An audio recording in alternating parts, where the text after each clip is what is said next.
Jesus, amém, Pai.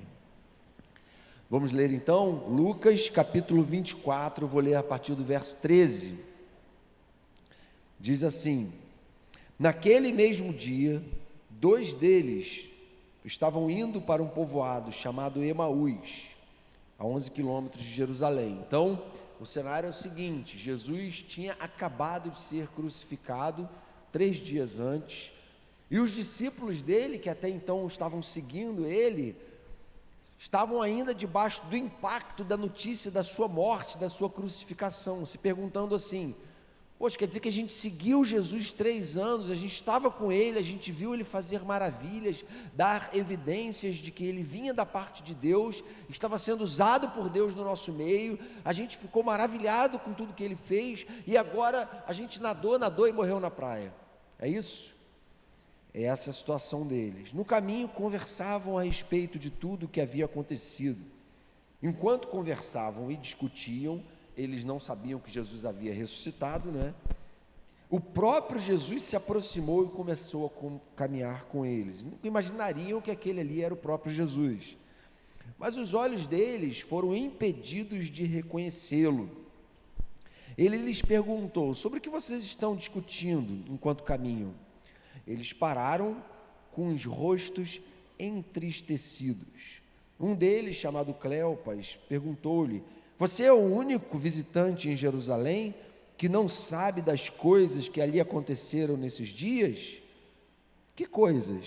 Perguntou Jesus, não é? O que aconteceu com Jesus de Nazaré? Responderam eles. Ele era um profeta, poderoso em palavras e em obras diante de Deus e de todo o povo. Verso 25, ele lhes disse: como vocês custam a entender e como demoram a crer em tudo que os profetas falaram? Não devia o Cristo sofrer estas coisas para entrar na sua glória? E começando por Moisés e todos os profetas, explicou-lhes o que constava a respeito dele em todas as Escrituras.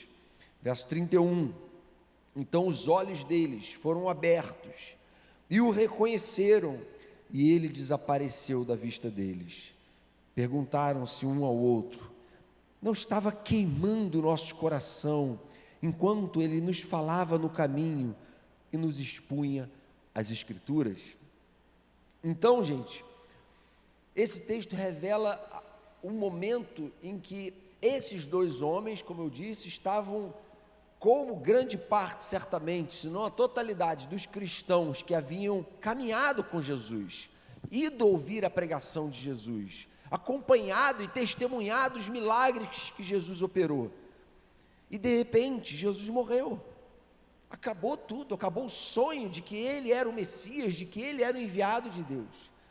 Então eles não processaram essa informação de que ele ressuscitaria, eles processaram apenas a informação de que ele morreu. E eles estavam, por causa disso, profundamente entristecidos. Havia todo um ambiente desfavorável à fé, havia um ambiente de perseguição à fé e aos cristãos, havia um ambiente de hostilidade a alguém pelo simples fato de ele ser um discípulo de Jesus. Os discípulos de Jesus estavam se escondendo. Cuidado com esse pessoal, porque esses discípulos de Jesus estão crescendo, Jesus fez muitos seguidores. E eles, por causa disso, estavam abatidos com todas essas notícias. Agora, eram cristãos verdadeiros, gente que fala ele para nós, ele era um profeta poderoso em palavras e em obras, diante de Deus e em todo o povo. A gente vê Jesus dessa forma. Eram crentes firmados na rocha, vamos dizer assim, como você também pode ser, um crente muito convicto de quem foi Jesus, do que ele fez por você, do que ele chamou você a ser e a fazer. Mas nesse momento aqui, eles estavam com a fé completamente abalada, eles estavam mal, se sentindo completamente deprimidos. Talvez você diga assim: cara, eu sou exatamente assim, eu tenho plena convicção do que Jesus fez por mim na cruz, do que ele representa, de quem eu sou, do pecador miserável que eu sou, e da prova do amor de Deus na obra de Jesus por mim na cruz. Eu tenho plena convicção de que Jesus propiciou o Pentecostes, o derramamento do Espírito sobre toda a carne. E a minha conversão só se explica por um milagre do derramamento do Espírito que me fez enxergar coisas que eu até então não enxergava.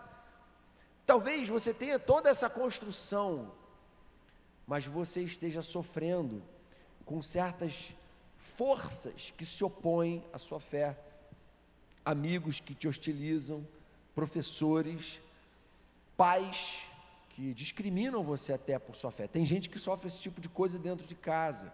Ou então lutas que são próprias do momento que você está vivendo e você não está conseguindo administrar. Rola uma deprê mesmo, você fala, cara, que tipo de cristão eu sou, se Jesus conquistou para mim vitória sobre o poder do pecado e da morte, por que eu sou um cara tão deprê assim, tão complicado, tão conflituoso, tão cheio de dúvidas, de interrogações? E esse texto é extremamente confortador, porque esses dois homens estavam cheios de interrogação na cabeça, pensando assim, gente, como é que pode isso? Para a gente era tudo tão real, e tudo isso desabou e se desfez. E você talvez não consiga, como eles não estavam questionando a veracidade de Jesus, nem a fé deles, eles só não estavam entendendo, estavam naquele momento sim, se sentindo abatidos. Você é o único que não sabe dessas coisas, se deixaram afetar, se deixaram condicionar pelas circunstâncias, não é? E a gente é assim, a gente é humano, a gente é afetado por tudo que está à nossa volta, não é verdade?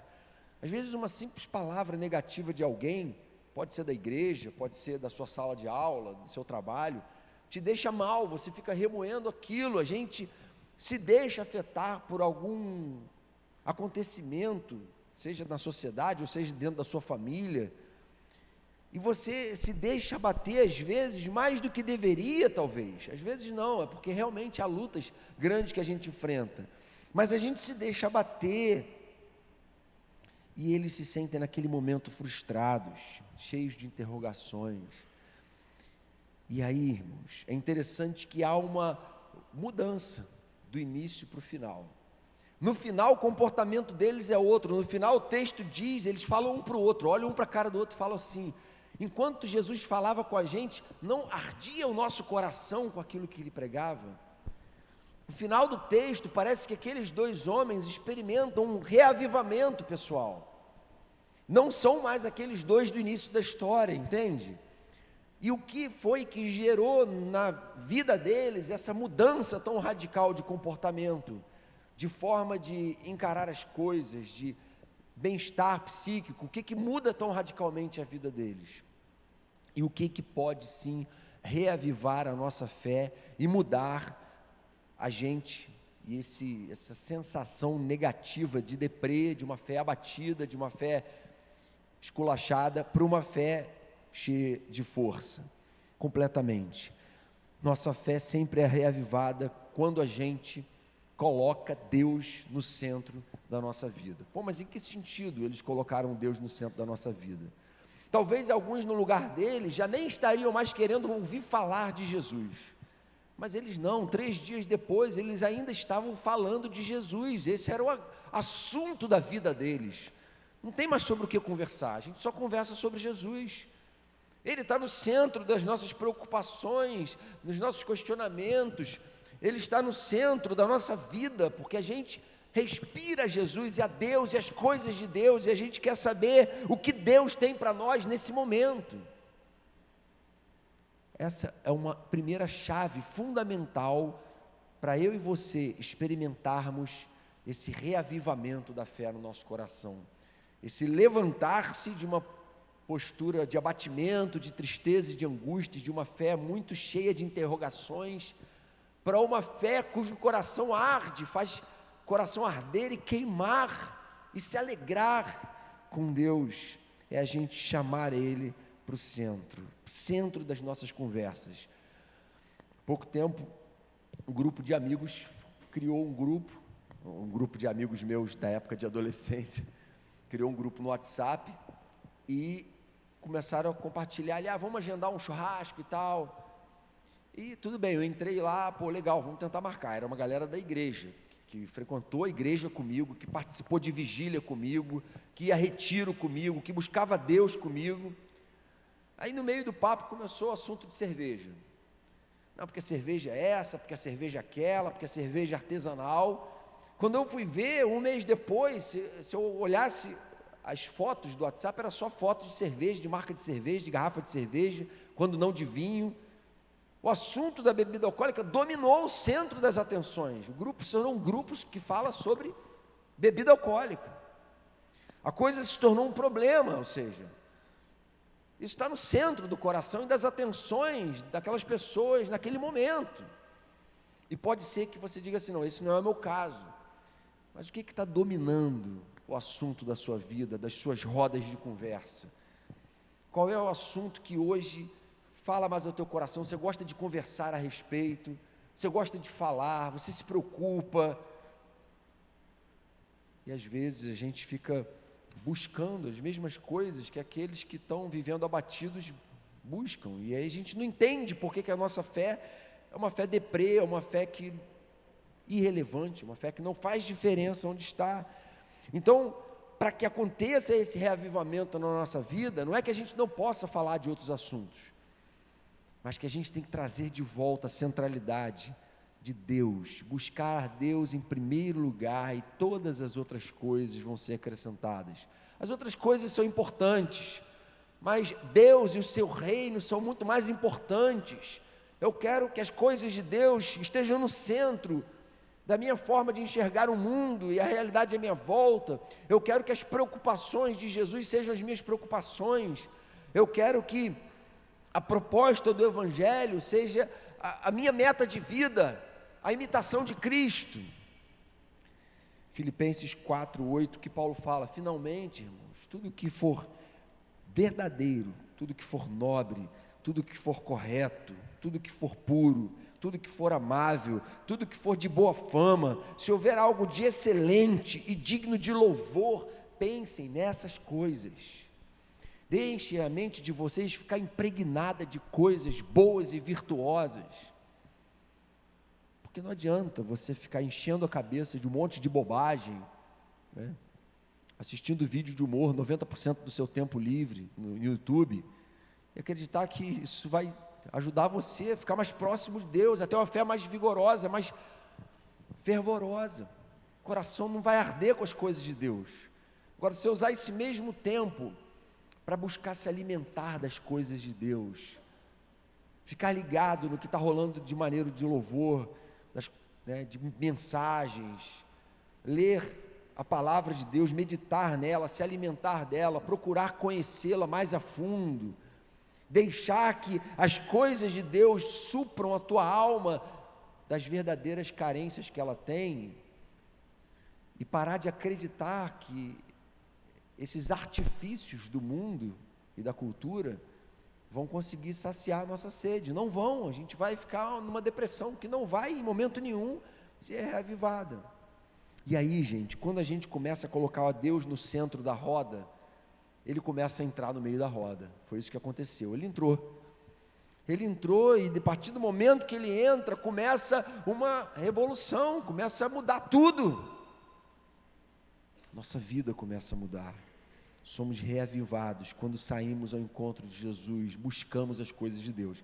Veja bem, a gente tem muito cuidado de não propor aqui uma alienação cultural, crente não pode ouvir música do mundo, nada disso. Eu ouço rádio de toda forma dentro do carro, e a gente não tem nenhum preconceito, a gente crê que a cultura secular, em grande parte, contribui, reflete a graça comum, não é? Ou seja, a graça de Deus não está apenas sobre cristãos, mas está também sobre ímpios, sobre pagãos, são também alvo dessa graça, e vivem no mundo como alvo dessa graça. Contudo, irmãos, a gente sabe que tem coisas que alimentam a alma, que fazem o nosso coração arder, tem assuntos que despertam a gente, tornam a gente mais sensível, mais antenado nas coisas de Deus, e tem coisas que trazem um entretenimento, mas não acrescentam isso. Então a gente precisa sim se voltar e colocar Deus e as coisas de Deus no centro da roda, e não ficar trocando e invertendo essas coisas. Então, segunda coisa que faz a nossa fé ficar reavivada é a pregação da palavra, não é verdade? O que Jesus faz com aqueles homens? Ele fala assim: gente, fica tranquilo, eu estou aqui, Jesus, tá? Fica em paz, continua aí caminhando, mas agora não precisa ficar mais triste porque eu ressuscitei. É interessante que Jesus podia ter feito isso, e talvez até consolasse o coração deles, mas diz o texto que Jesus começou a pregar para eles a história de Moisés, dos profetas, explicou toda a escritura para eles, deu uma grande aula de Bíblia para eles. Por que Jesus fez isso e não simplesmente consolou eles? Porque Jesus queria imbuir aqueles homens do fato de que a sua morte fazia parte de uma economia divina, de um projeto da gestão soberana de Deus na história, de que a morte dele não havia acontecido por acaso, acidentalmente, as coisas fugiram ao controle de Deus, de que aquele aparente caos que justificaria o abatimento deles, não era motivo para eles ficarem abatidos, porque Deus estava com aquele momento da história em suas mãos, para exercer a sua vontade. E o que dava a eles essa segurança, segundo Jesus? A palavra de Deus. A palavra de Deus é que nos dá segurança. O que vai te dar segurança para você passar pela faculdade sendo bombardeado por ser um cristão, seguidor de uma religião tão retrógrada, tão tapada, tão careta, tão estúpida quanto o cristianismo, na visão de muitos dos seus professores e colegas de turma? Sua consciência de que a história está nas mãos de Deus, não está caminhando ao acaso, na mão da direita, na mão da esquerda, na mão dos capitalistas, dos comunistas, não está na mão de nada disso, porque Deus não entra nessas caixas de fósforo, Deus não está nas nossas mãos. E o que nos dá essa consciência? É a palavra de Deus. E que relação eu e você temos tido com a palavra de Deus?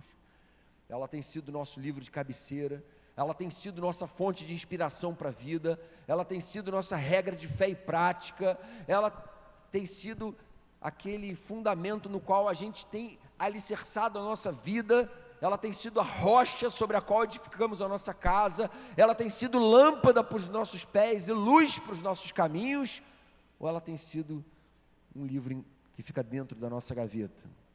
A gente tem lido e meditado na palavra, a gente está fazendo fim de semana de treinamento para aprender mais da palavra, a gente tem procurado crescer no conhecimento dessa palavra que o autor de Hebreus diz que é viva e eficaz e mais afiada do que qualquer espada de 2 gumes, que penetra até o ponto de dividir alma e espírito, juntas e medulas, e julga os pensamentos e intenções do coração. Essa espada penetra dividindo e julgando o que é certo e o que é errado. A palavra de Deus, segundo o autor de Hebreus, é essa espada. E dizem aqueles homens no verso 32, não estava queimando o nosso coração, enquanto ele nos falava no caminho, e expunha as escrituras. Gente, as escrituras são a revelação do próprio Deus, necessariamente elas têm que tornar a gente sempre abismado, a gente tem que ficar perplexo diante dela, a gente não pode tratar a verdade, especialmente revelada da parte de Deus, como coisa comum, como coisa que entra em pé de igualdade nos debates acadêmicos. Não entra, ela transcende tudo isso, ela fala sobre as coisas de Deus do ponto de vista de Deus, ela fala sobre o mundo do ponto de vista de Deus. E a gente então, quando tem essa relação com as escrituras, e quando elas estão ardendo no nosso coração, a gente lê as matérias da faculdade à luz da escritura, e a gente julga todas as coisas por essa lente, porque Deus não pode ser medido pela razão humana, Ele transcende a razão, Ele é razão, Ele é a verdade encarnada, mas Ele transcende a razão, Ele é mais do que razão, e Ele quer nos ensinar isso também. Você tem se deixado confrontar pela Bíblia? Você tem se deixado alimentar por ela? Você tem aceito as mensagens que você tem ouvido serem pregadas? Você tem procurado se alimentar da palavra de Deus de todo o coração? Não é isso que Jeremias fala? Vocês me procurarão e me acharão quando me procurarem e me buscarem de todo o coração de vocês. E essa tem que ser a nossa busca. Então somos reavivados quando buscamos a palavra de Deus com o coração aberto a aprender. Isso faz a nossa alma se reavivar, aquecer, e a leitura da palavra, quem tem o hábito de ler regularmente, quando não lê, sente uma falta enorme, porque ela é alimento para a nossa alma. E a gente precisa se preparar, gente. Paulo diz lá em Efésios, quando ele fala da armadura de Deus, no capítulo 6, ele fala que a gente tem que se preparar os pés, calçar os pés com a preparação do Evangelho. Falando, gente, você quer encarar a luta que vocês vão ter que encarar aí fora?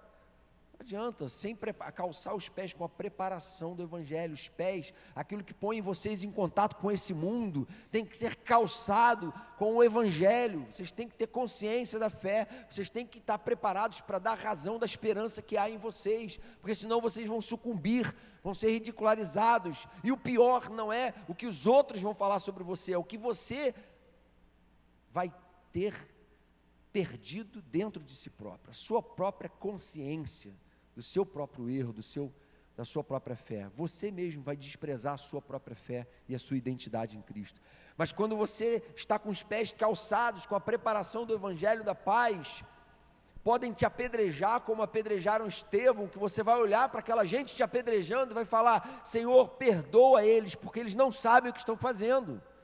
Porque Estevão tinha calçado os pés com a preparação do Evangelho da paz. E Atos 7 fala de como Pedro expôs toda a Escritura diante daqueles homens, e aqueles homens o apedrejaram.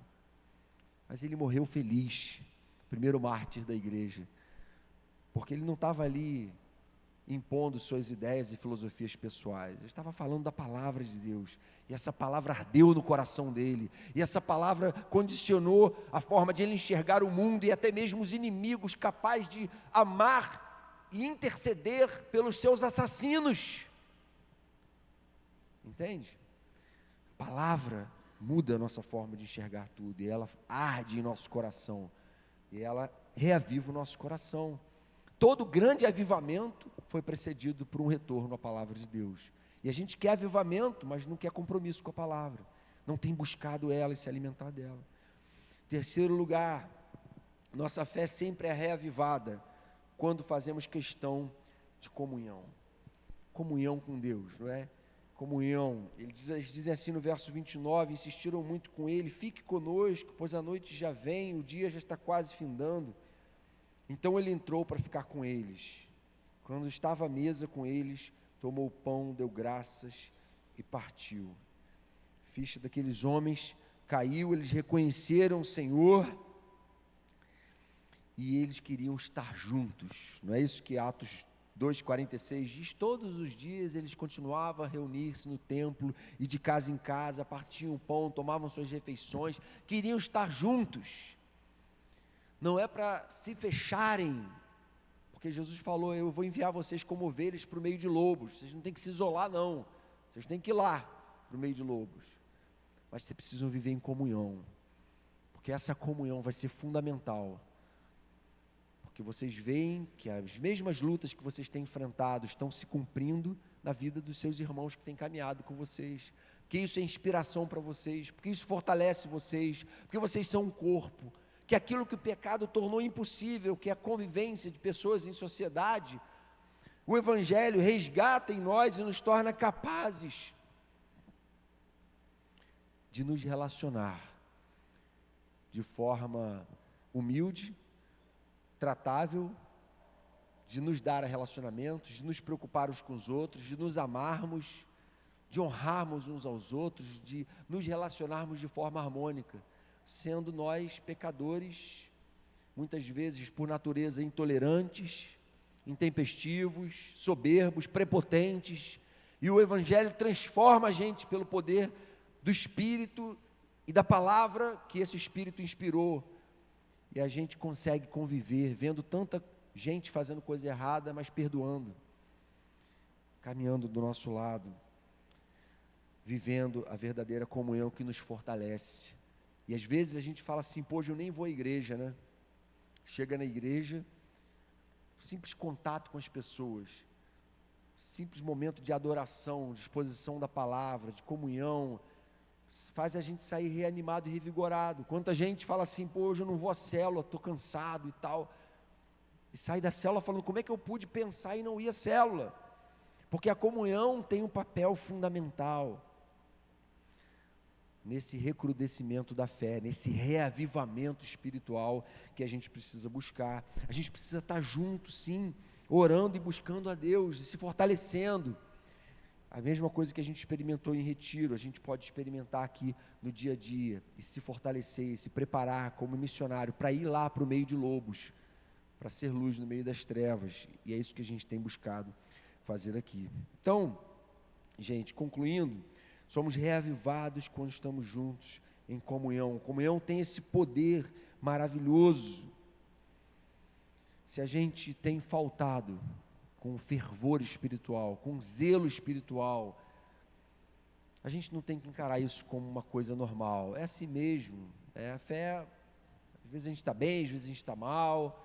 Estou meio deprê, estou meio abatido. A gente tem que buscar inspiração na palavra para a gente superar nossas fraquezas. A gente tem que buscar a inspiração e o poder do Espírito Santo e esse revestimento do alto para Cristo ser tudo em nós, para Ele ser a base da nossa vida, para Ele dar sentido a tudo que nós fazemos, e tudo que a gente faz dentro e fora da igreja é para a glória dEle. Foi isso que Paulo falou em Colossenses. Tudo que vocês fizerem, seja em palavra, seja em ação, façam para Jesus como Senhor, porque Ele é o Senhor da vida de vocês. Não façam para serem reconhecidos pelos homens, vivam para a glória de Deus. E aí, gente, sem dúvida nenhuma, mesmo que você esteja no momento difícil da sua fé, no momento de abatimento, essa fé vai reavivar, vai renascer, e você vai viver uma alegria plena, que não se explica pelo carro que você tem, pela faculdade que você estuda, por quanto de dinheiro que você ganha, não se explica pela sua popularidade, só se explica por um avivamento pessoal do Espírito no seu coração, que você experimentou por causa de um encontro seu com Jesus, que mudou a sua forma de enxergar tudo, te deu um contentamento, uma alegria, uma plenitude que só a palavra de Deus dão. Amém? Vamos orar? Feche seus olhos. Senhor querido, também nós, quando ouvimos a Tua palavra, o nosso coração arde. Também nós reconhecemos que o Senhor é tudo para nós, mas há coisas que nos abalam aqui nesse mundo. Nossa fé, Pai, tem muitos inimigos, e a gente não quer viver condicionado pelos acontecimentos, a gente não quer viver condicionado, Senhor, pelas más notícias, a gente não quer viver abatido pelas lutas que temos enfrentado, mas a gente quer viver inspirado pela Tua palavra, inspirado pela presença viva do Teu Espírito em nós. A gente quer se apegar ao Teu Evangelho, a gente quer ser proclamador desse Evangelho, a gente quer abençoar vidas, a gente quer fazer a diferença onde a gente está. Mas para isso, Senhor, a gente sabe que a gente precisa fazer a nossa parte. A gente quer Te convidar para o centro da nossa vida, Pai. A gente quer convidar a Tua palavra a ser de novo a nossa regra de fé e prática, a nossa fonte de inspiração. E a gente quer estar juntos nessa busca, Pai. Que o Senhor nos fortaleça, fortaleça o Gol, fortaleça cada jovem aqui, Pai, que essa experiência de reavivamento seja pessoal, para que também seja coletiva, para a honra, louvor e glória do Teu nome, Jesus.